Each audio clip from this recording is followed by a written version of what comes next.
So I'd like to ask Councilman Faulconer and Councilman Gloria a question about what I feel like is a contradiction. We're hearing about how the city's paralyzed, how it can't do anything, but yet you're trying to assure everybody that it's fine, it's proceeding, that things are actually happening. Which is it?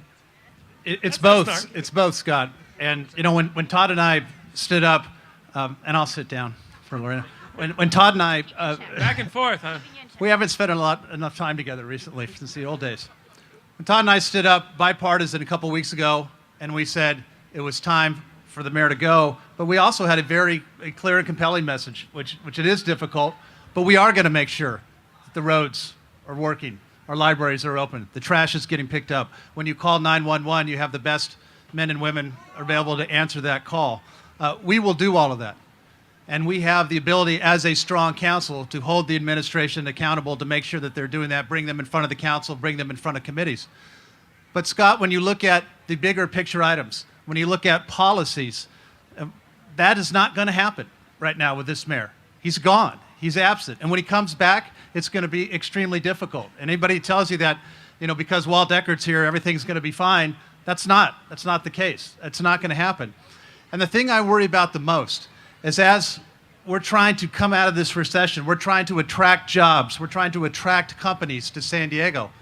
What kind of message we've been sending because of Bob Filner in the last several weeks? It makes it difficult for us to attract those jobs, to attract those companies when they know they're going to come through a process that under this administration has been difficult, convoluted, and almost impossible to get through. When you play favorites and there are no clear rules of the game. That's why the mayor has to leave. But in the meantime, we are going to continue to work together to do our best and under very difficult circumstances. Scott, I would just say, you know, what I said before is true. You know, your trash is going to get picked up. The water will flow through your faucet. We're going to fill potholes as best we can.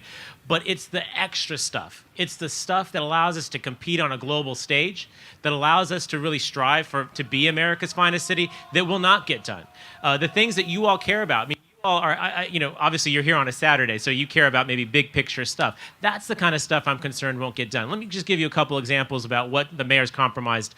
I'm concerned about the convention center expansion and having a mayor who's not able to articulate with moral authority on behalf of the city before the Coastal Commission to get that project and the thousands and thousands of jobs that come with it done. I'm worried about 2015 Balboa Park Centennial celebration and whether or not we have a mayor that's able to allow people to make contributions to this once in 100-year activity. Look at the leadership positions in his administration. We do not have permanent people in the chief operating officer, the chief financial officer, the head of public utilities, neighborhood code compliance, arts and culture. The list goes on, and we will not get any one of those positions as long as Bob Filner's mayor. So will the rank and file with the 10,000 amazing public servants who work for the city of San Diego still do their jobs? Absolutely they will. And to the extent that the council can help them do that work, we will do that. But we will not do that extra stuff that makes us a great city as long as Bob is mayor, and that alone is enough of a reason that he should resign.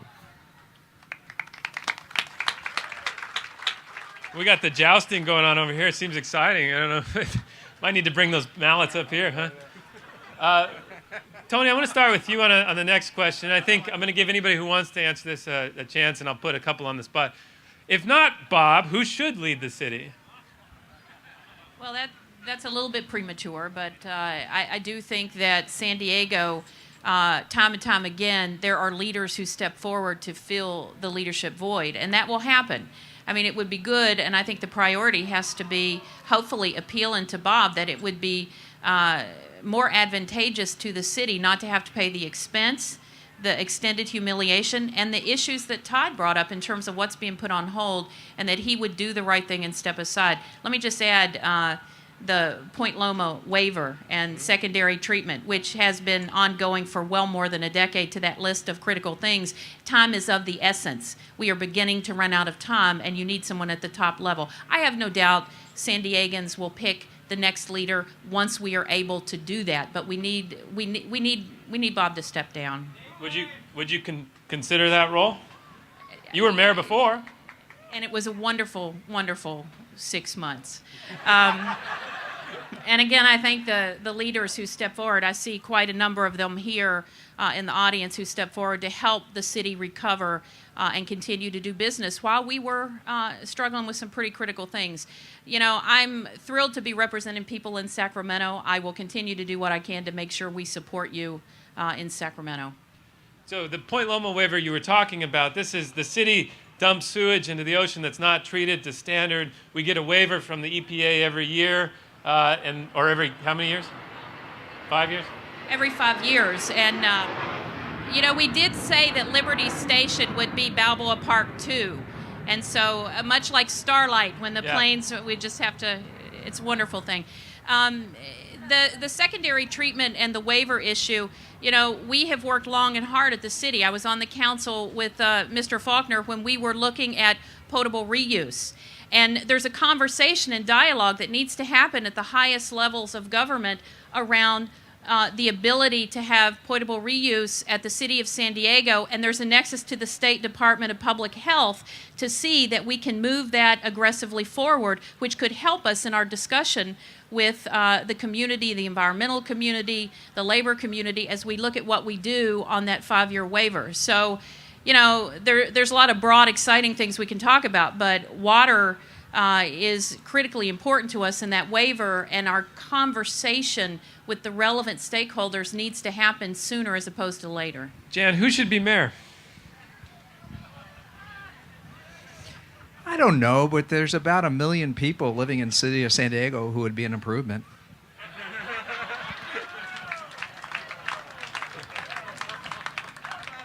Kevin, if you want to get rid of the chief executive of the city of San Diego, who should be the chief executive of the city of San Diego? Let me answer the question this way, Scott. There will be, when the mayor does the right thing, if he does the right thing, eventually he will not be there, and that will be in the best interest of the city.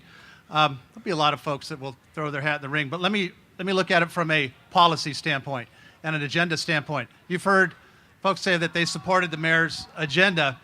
I do not support a lot of the things that were on the mayor's agenda, and I've been very vocal about that since the very beginning. For example, I've said I think we should start moving again on managed competition, which Mayor Filner has put completely on hold, that voters passed overwhelmingly several years ago. When Jerry Sanders left office, we had 5 managed competitions, the ability for the private sector to come in and compete for city services.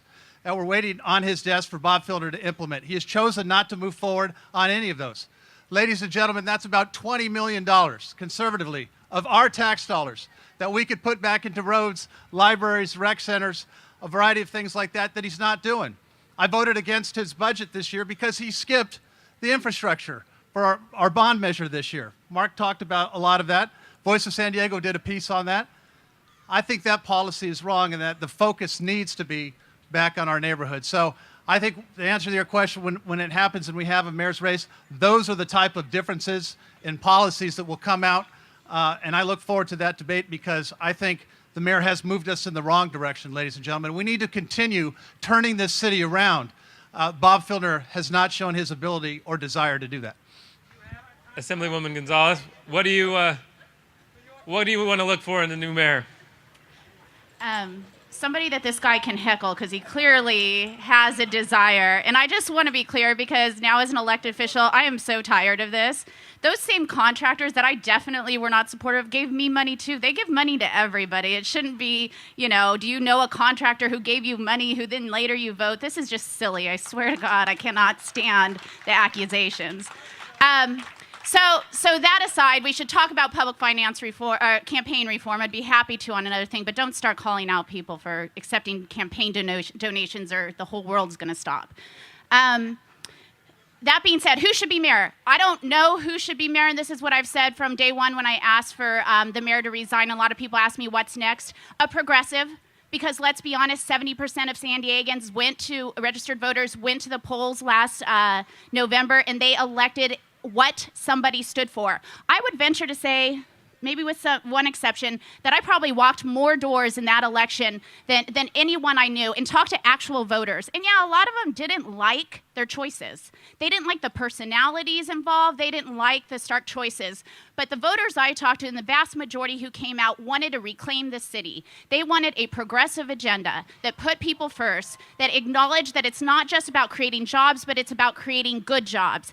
Acknowledge that it's not just about what's out there, but are we actually as taxpayers subsidizing employers on one end and then subsidizing their workers on another? They wanted a change in city government, and they got it. We ended up like Mr. Gloria said, with a lemon. We can't do that next time, but we don't need to abandon our progressive agenda either. Thank you.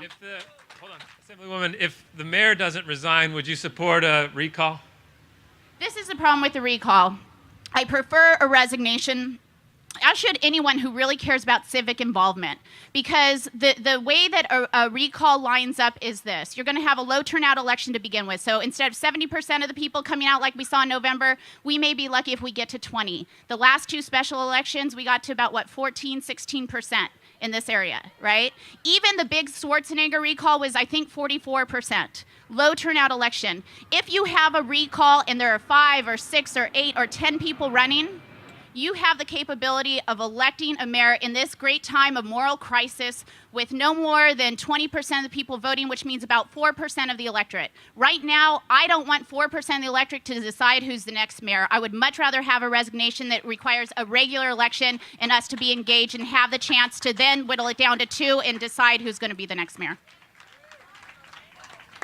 Todd, are you going to run for mayor? Well, if you'd asked me 3 weeks ago that we'd be even having this conversation, I need to give that some more thought. I need to hear from all of you, frankly, what you want to see going forward. What I want, though, is along the lines of what Lorena was talking about, was what I voted for last fall. Someone who's going to focus on the neighborhoods, who's going to put investment in infrastructure, who's going to change the way things work in this city and have it more reflect what I think is where certainly I come from in Council District 3.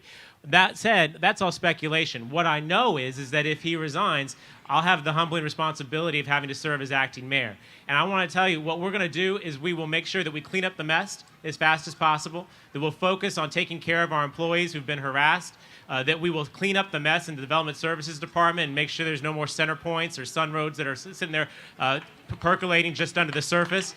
And we'll get back to focusing on what we should be doing until we do have a mayor who's elected in his or her own right. We have to project calm and competence. I think this council is capable of doing that. I'll do my very best to do that, and we'll save the bigger decision for another day. Councilman Kersey, I already know your answer. It's infrastructure, right? It is. What was the question again? Yeah. Do you want to answer that? Who should be mayor? Who should be mayor? Well, it's not going to be me. Let's just clear that up. There's any number of good people on this stage and throughout the city who would be a better mayor. I think the question is Bob going to resign? And I don't see any indication at this point that he will.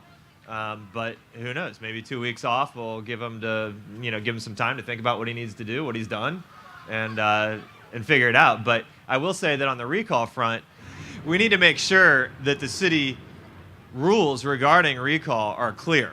We need to make sure that voters, should there be a recall, are not disenfranchised. Right now, we have a provision, as Todd alluded to earlier, in our city code that we know is unconstitutional. We know it because the state had an almost identical version of the same thing, and they were told it was unconstitutional right after Gray Davis was recalled. We never fixed ours at the local level. I don't know why. I've been here for 7 months. But what I will say is that we need to fix it now. And irrespective of Bob Filner, it should be fixed because it's frankly just the right thing to do. But especially given what we heard yesterday from a couple of camps coming together, whatever, we need to make sure that we're on the, completely on the up and up when it comes to how we're actually going through this process. City Attorney Goldsmith, I'm going to put you on the spot real quick. So we heard that the issue with the recall is the current law requires you to vote on one thing before you're allowed to vote on who should replace the mayor. It requires you to vote yes or no, and then you can vote on who should replace the mayor. This is unconstitutional. It was found unconstitutional by when Gray Davis was recalled. How do we take care of that? But I also want to ask you about strong mayor. Did we dot our I's and cross our T's with that? And should we reconsider that entire structure? Scott, as far as we're doing a series of legal opinions to try to clarify and also point out what might need to be changed. The first one having to do with requiring a voter to vote on both the recall and a candidate is clearly unconstitutional. And there's an appellate court decision in the federal courts. We've asked that not be enforced. That is self-enforcing because a court has already said it. But the cleaner way is for the council to simply rescind it. We clarified a few other things. They can do it in August if they want to, but it's not going to be enforced. That provision will not be enforced. The others that we're finding are lack of clarity. Now, we're going to try to clarify them through interpretation, but some of those changes can be made in August. The process is going to be clear if there's a will to get the number of signatures needed. The biggest issue is timing on how much time they have on a recall. The broader question is, why doesn't the city attorney's office go through all of the laws in the municipal code and the charter to see what may be a problem in the future? We don't do that. We don't really have the time to do that. We're trying to answer questions as they come up, and it hasn't been done for decades upon decades. I don't think it's ever been done. It would be a good idea, particularly with the charter. In answer to your question on the strong mayor, our charter is like Swiss cheese, and here comes the bells. The bells will ring because I do not agree with our strong mayor form of government. I was a mayor under a city manager form of government. It worked just really well. I was a strong mayor when I had 3 votes out of 5 of us. That's all it took. And I had to convince 2 other colleagues. A mayor should lead. It's not the power and the mechanisms. But in any event, I think we should reconsider some things. I do, even if we want to keep the strong mayor. I think there's a lot of holes and we need to fill them. It will require a large ballot with a lot of changes in them. And we need a charter commission to look at them and work. But I don't think you do that in the middle of a crisis. I think you do that after the crisis is over and you look back and you say, well, we can learn a few things, do things a little bit better. But doing it in the middle of a crisis diverts attention and also you make bad decisions. Now, one of the things that I've had trouble with is the mayor and you have a tough relationship. But yet you're the legal representative for the city. Shouldn't the mayor have somebody, a lawyer that he can turn to or she can turn to for advice in a confidential way? And how does that work if there's a conflict and a hostile relationship? I guess I'm the only one in town who had a tough relationship with the mayor. Let me say that we represent the city of San Diego. That's the way it's set up in the charter. He doesn't get a separate lawyer for his personal legal issues. And the answer to that is no. We are one city. Figure it's a corporation. And you have a CEO and you have the board of directors. You have general counsel. You don't have general counsel for the board of directors and general counsel for the CEO. We are one city, united most of the time, with a city council that acts as the policymakers, the mayor who acts in the executive branch, and the city attorney acts as a legal branch. And we consider ourselves a half a branch.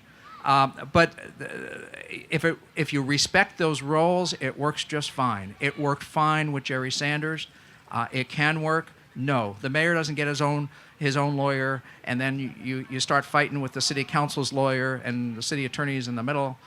No, that makes our current dysfunction look like a playground. Okay, we have one vote against strong mayor. Well, I actually voted against strong mayor, but I wanted to comment on the charter revision. We did go through an extensive charter revision process before we went to mayor council form of government. And at that time, we did say that there were other issues that would need to be addressed once we implemented to kind of evaluate what was working, what wasn't working. And so I think it probably is time. It needs to be a transparent, open process. Last time there were stakeholders, citizens included in that process. And it may be time to take stock. I do want to caution and agree with what Council President Gloria said. It cannot be based on this personality in this particular situation, but there are other issues in our charter. And the legal question I would have, if we're able to address the recall issue in a timely fashion, how does that get crosswise with a recall petition in play now, and won't that bring forward more legal questions? But in terms of the charter revision, I mean, I actually was here during a previous city attorney, and I think Charter Section 40, which is the issue as it relates to the role and responsibilities of the attorney and the relationship with the city council, needs to be looked at like you would look at anything. The city of San Diego has a different setup as opposed to other cities. We have an elected city attorney. But Charter Section 40 addresses that, and we need to look at that as well.